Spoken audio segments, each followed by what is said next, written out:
Hello everybody, this is open with Munni from ocean kitchen window. আজকে তৈরি করব খুবই মজার ক্রিস্পি এগ বল। বিকাল কিংবা টিফিনের জন্য অথবা ইফতার আইটেমে এই নাস্তাটি দারুণ লাগে। এটি ঝটপট তৈরি করা যায়। আশা করি রেসিপিটি ভালো লাগবে। সুপ্রিয় দর্শক, যারা আমাদের চ্যানেলে নতুন, প্লিজ আমাদের চ্যানেলকে সাবস্ক্রাইব করুন আর সাথে বেল আইকন অন করে রাখবেন এরকম আরও সুন্দর সুন্দর রেসিপির জন্য। So let start.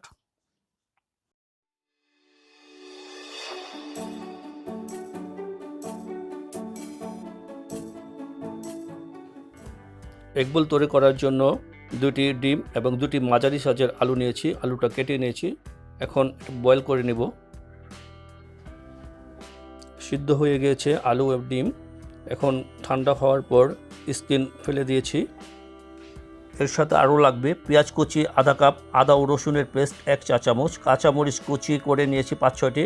এটা নির্ভর করবে আপনারা কীরকম ঝাল খান এর উপর। ধনেপাতা কুচি করে নিয়েছি 2 টেবিল চামচ।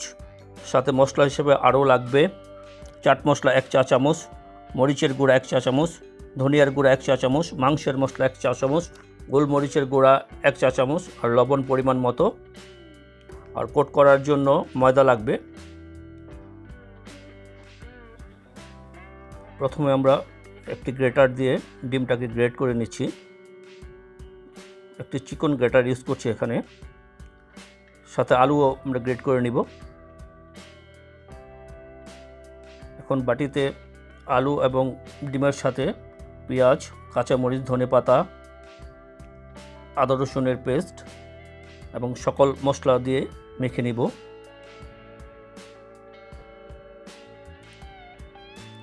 প্রিয় দর্শক, প্লিজ আমাদের চ্যানেলকে সাবস্ক্রাইব করবেন এবং সাথে লাইক, কমেন্টস ও আপনার প্রিয়জনদের সাথে শেয়ার করবেন এরকম সুন্দর সুন্দর রেসিপির জন্য। আর যারা অলরেডি আমাদের চ্যানেলকে সাবস্ক্রাইব করেছেন তাদেরকে অসংখ্য অসংখ্য ধন্যবাদ। সাথে 2 টেবিল চামচ আমরা ময়দা দিয়ে নিচ্ছি। এখন ভালোভাবে মেখে নিব। এটা চামচ দা করার চেয়ে হাত দা করা ভালো, এই জন্য আমরা হাত দা করছি। হাত দা ভালোভাবে মেখে নেওয়া যায়। মাখানো হয়ে গেছে। এখন হাতের তালুতে চেপে চেপে সুন্দর করে বল করে নিচ্ছি। দেখুন, এভাবে আমরা প্রতিটাকে বল করে নেব।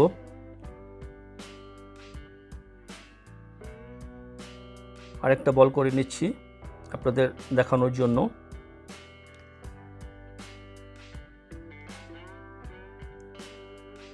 হাতের তালুতে চেপে চেপে ব্লকার করে নিতে হবে। এভাবে আমরা প্রতিটা বল করে নিয়েছি। 2টা ডিম দিয়ে প্রায় 12টা এগ বল হয়েছে। এখন কোটিংয়ের জন্য 2 টেবিল চামচ ময়দা দিয়ে নিচ্ছি। পানি দিয়ে গলিয়ে এটাকে একটা ব্যাটার তৈরি করে নিব। সাথে মরিচের গুঁড়া দিব 1 চা চামচ। এখন প্রতিটি বল ব্যাটারে ভিজিয়ে ব্রেড ক্রাম্বসে কোট করে নিব। আর এই কাজটি স্মুথলি করতে হবে। একটি চামচ দিয়ে ভিজিয়ে তারপর হাত দিয়ে কোট করে নিতে হবে। আর যাদের কাছে ব্রেড ক্রাম্বস নেই, হাতের কাছে ব্রেড ক্রাম্বস না থাকলে বিস্কুটের গুঁড়া দিয়ে কোট করে নিতে পারেন। আবার কেউ ইচ্ছা করলে ডাবল কোট করে নিতে পারেন। একবার ব্রেড ক্রাম্বসে কোট করার পর আবার ব্যাটারে ভিজিয়ে আবার কোট করে নিতে পারেন। এভাবে আমরা প্রতিটি বল কোট করে নিচ্ছি। দেখুন,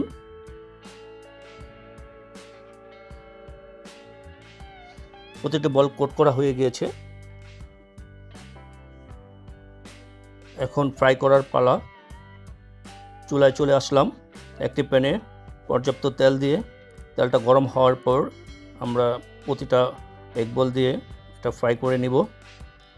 আর এই পর্যায়ে চুলাটাকে মিডিয়াম ফ্লেমে রাখতে হবে। হাই ফ্লেমে রাখা যাবে না, তাহলে বলের উপরে ফ্রাই হয়ে যাবে, ভিতরটা কাঁচা থেকে যাবে। এই জন্য মিডিয়াম ফ্লেমে ভাজতে হবে। এক পাশ হয়ে গেলে এটা উল্টিয়ে অন্য পাশ ভেজে নিতে হবে। প্রতিটি বলকে একটি স্প্যাচুলা দিয়ে এটাকে উল্টিয়ে আমরা ভেজে নিচ্ছি। এভাবে ভেজে নিতে হবে, ডিপ ফ্রাই করে নিতে হবে। ফ্রাই হয়ে গেছে। এখন তেল থেকে আমরা উঠিয়ে নিচ্ছি। তৈরি হয়ে গেল ক্রিস্পি এগ বল। দারুণ মজার এই ক্রিস্পি এগ বল একটি সার্ভিং প্লেটে আমরা সার্ভ করে নিয়েছি। একটি এগ বল আমরা ভেঙে দেখিয়ে দিচ্ছি। দেখুন ক্রিস্পি হয়েছে দারুণ, এটা খেতেও দারুণ লাগে। আশা করি ভিডিওটি দেখে আপনাদের ভালো লেগেছে। Take care everybody, thank you for watching. আল্লাহ হাফেজ।